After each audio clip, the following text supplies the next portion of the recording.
Solomon was providing nuggets of wisdom that I believe every single human being needs to grasp, because it's going to affect some part of your life. And one thing I love about the Proverbs is that they're so real and practical.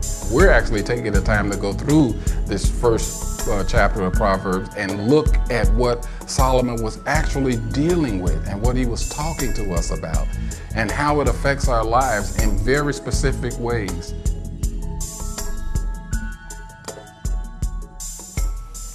Colossians 3 verses 12 through 15 says, "Therefore, as the elect of God, holy and beloved, put on tender mercies, kindness, humility, meekness, long-suffering, bearing with one another and forgiving one another. If anyone has a complaint against another, even as Christ forgave you, so you also must do. But above all these things, put on love, which is the bond of perfection." And then he makes this profound statement, "And let the peace of God rule in your hearts, to which also you were called in one body, and be thankful." Let the peace of God rule. I mentioned this last time, that we're saying let the peace of God rule. It's like the official in basketball or baseball or different sports. You know, the guy who says, you know, safe or out or fair or foul, or that's a penalty, or that's good. So let the peace of God be like that.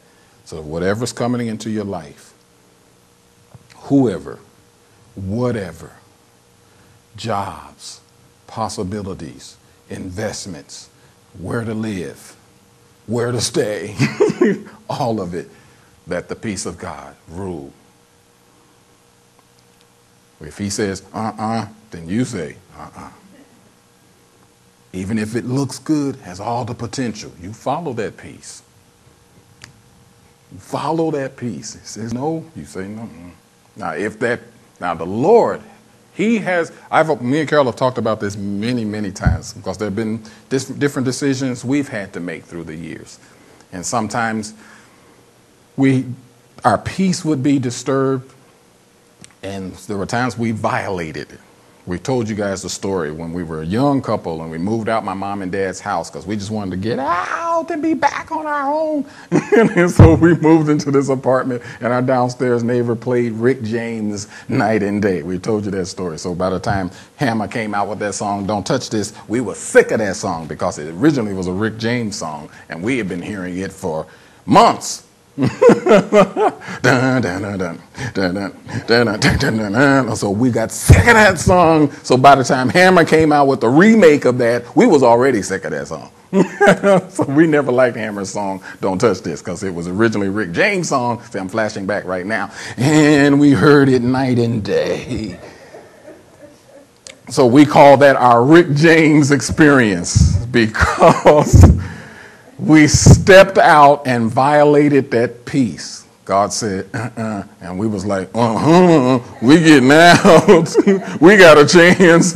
You know, because some friends had come to us and told us that there was an apartment available in their complex. And at that time, St. Louis was in an apartment wars.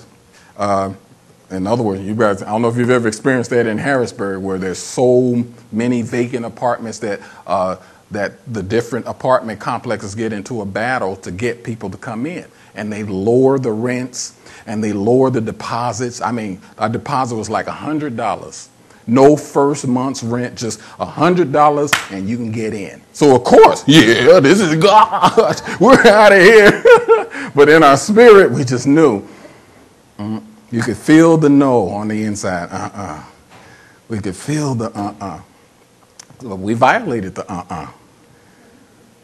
We violated them, so we went on anyway and moved in. And the first night, the rumbling and this, so we got to go to work in the morning, and this neighbor is playing this music all night.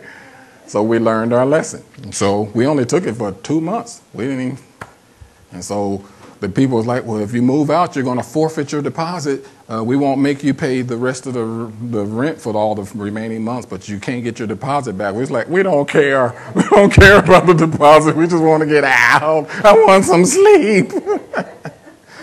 So we call that our Rick James experience, where we violated the peace of God and went and did it anyway And then we suffered for that. Now, we didn't suffer any loss of life, and it wasn't, wasn't a big deal other than just learning the lesson. But as life moved on, we're young adults with a baby, the older you get in life and the more life advances, those mistakes become much more costly.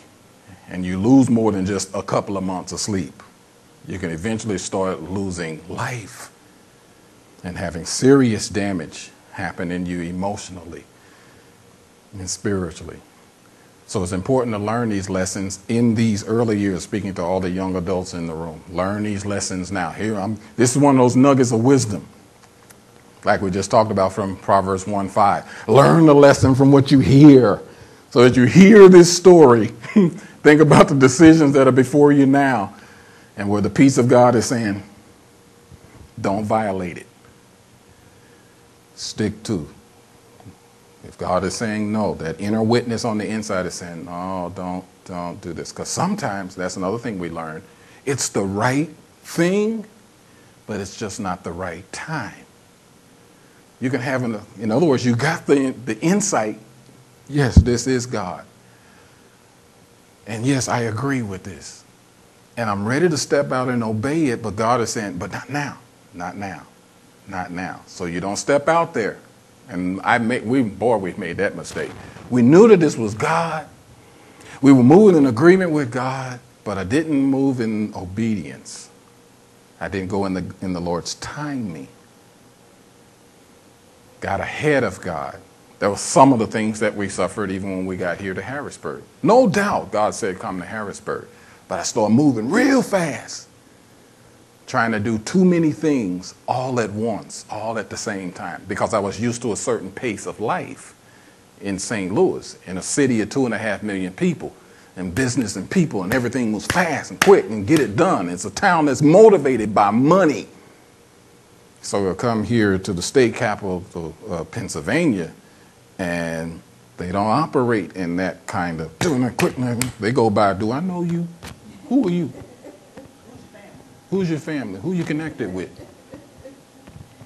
And so that was a real trip to me. I'm like, what difference does it make who I'm connected with? If I got the money to pay for it, take the money. But I come from a place where if you got the money, they don't ask no questions. But I came here in this part of the country, and even though we had the money, they got all these questions. It's like they didn't care that you got the money. We want to know where's the money coming from. I'm like, what is that to you? See, it's a different world. And so I had to learn it's a different environment here. And then the West Coast is a whole nother thing. You go to California and those kind of places, San Francisco, they've got a whole nother different dynamic that you got to deal with. And so I didn't take the time to listen to the Holy Spirit when he was pulling the reins and say, going too fast, too fast. I'm like, yeah, but we got to do this. We got to. No, but now. No. So I suffered the consequences of doing too much, too soon, too fast. So sometimes the peace or the lack thereof can be because the Lord's dealing with you on the timing of it. It's not the right time. Very important. Isn't that good to know? It's God. It is him. But he's saying, wait.